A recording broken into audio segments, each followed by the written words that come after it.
always fun to learn about buying and selling a home from someone who has recently been through it. And today we welcome Tori and Kyla Lawrence with their realtor, Michael Abney, to tell us about the ins and outs from their own very personal experience. So welcome, Kyla and Tori. So glad you could join us today. So it's fun, to hear everyone's experience is different, and it's never easy. There's always a little bit of stress involved.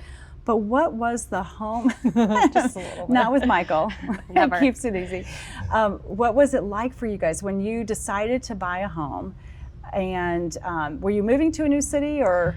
Nope. We were looking to stay in the same city. Actually, the home we found was only about a mile from where we had moved from.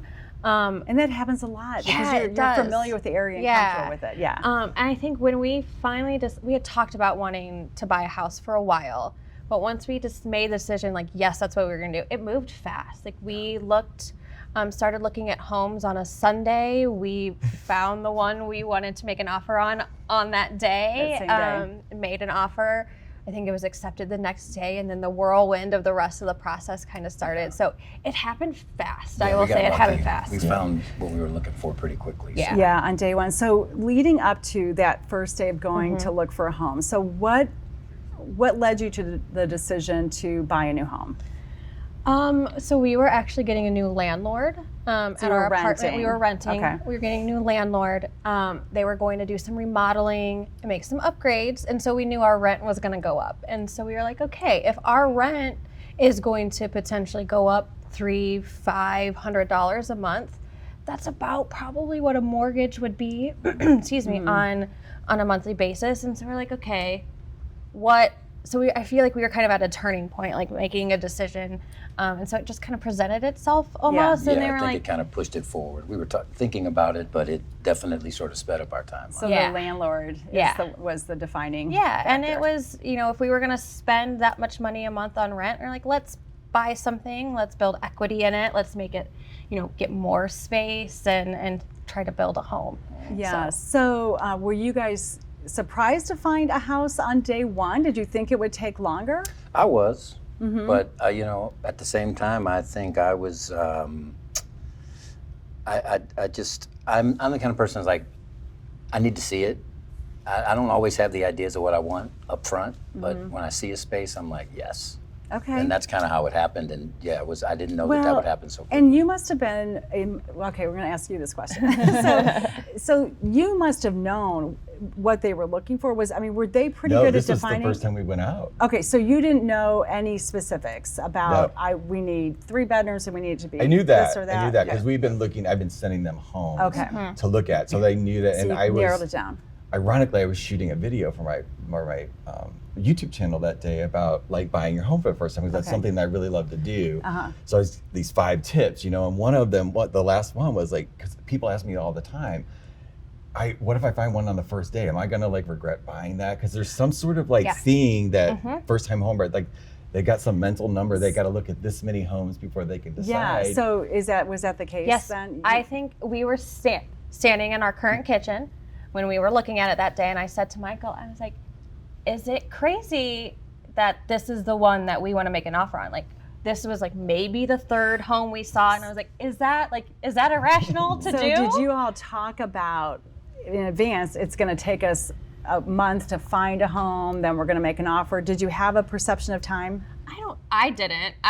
It was my first time going through the experience, so I had no idea what to expect, and so I was just kind of, it is what it is. It'll happen when it's supposed to happen, and so I didn't have any expectations. Did you? I thought it would take longer.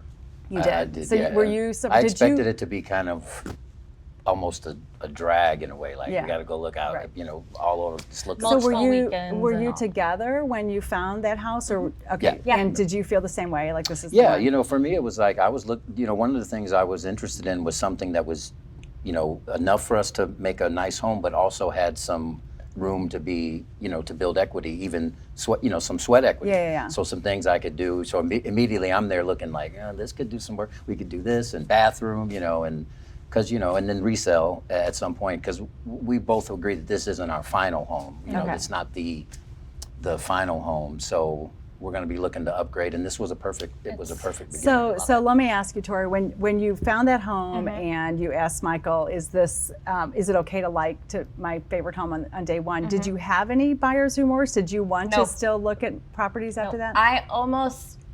We almost didn't go see the other couple houses we had on the list because I was so sure that was the house we were supposed to get. Yeah. And why did you feel it was important for them, Michael, to continue the Because we committed to that, and looking at all of them. Also, there were different styles and in different areas too. Because even though you kind of did want to stay close, you're really open, and we went around the city that day. Yeah. So it was like West County, it was different areas, just different styles. And so I'm glad we looked at the last two. I think that kind of helped reassure me that, okay, yes, this is the right decision. We did what we were supposed to do. We looked at the houses we needed to, and I still feel the same. So once you were under contract and moving towards closing, did you still look at houses for sale online? Nope. No, you stopped. No, maybe I'm a little superstitious, and I felt like if I was going to continue to look, it would jinx it almost, and so I was like, this is it. So I put all the eggs in that basket, and we love it. It's been awesome. So it's been about 2 years? Yeah. Okay, so have you started any of that sweat equity? Not the primary ones yet, no. But they're on the list. Little things. We had a whole long list of things we wanted to do, and then the pandemic hit, and that kind of that changed perspective a lot for everyone. Yeah. So we focused more on making a garden in the backyard and kind of building up our outdoor space. Yeah, we got really into gardening at the pandemic. Interesting. Yeah. A lot of people did. Yeah. And then we talked in the last episode about changing the way we use our space because everyone's home. Did that happen to you all? Yes. Oh, very much so. Yeah. Yeah, she's been working from home since March of 2020. Which wasn't in the plans. No. It wasn't. Yeah. We were fortunate to have in our basement almost have a built-in desk area, and we didn't really have plans for it. We didn't know what we were going to do with it. It was our laundry table for a while. Right. And then I was working from home full time. Yeah. And so I turned it into my little work nook, and I've got, my computer and laptop and all that stuff. So it's so you've made it work for you, yes, which is awesome. It's been really nice. Yeah. I'm glad we've had that space in the pandemic. Do you still have that your little room on the side? I do. I do. Sort of a little sewing room. Yeah, or craft studio on Love it. Yes. one of our Couldn't rooms. get that in an apartment probably. No. All right. Well, thanks you guys so much, Kyla and Tori Lawrence, for being with us, and Michael Abney. They're esteemed realtor. I'm sure on a scale of 1 to 10, 10 being the best, where are they in your lineup of clients? 10. There you go. Absolutely. we feel the Perfect. same. Absolutely. Okay, great. Tori and Kyla shared their experience with their real estate transaction, but everyone's is unique. And within a lifetime, most people only experience a home sale or purchase a few times, and it always comes with new learning. Thanks for joining us today, and keep coming back for more of Real Life. I'm Sarah Bernard.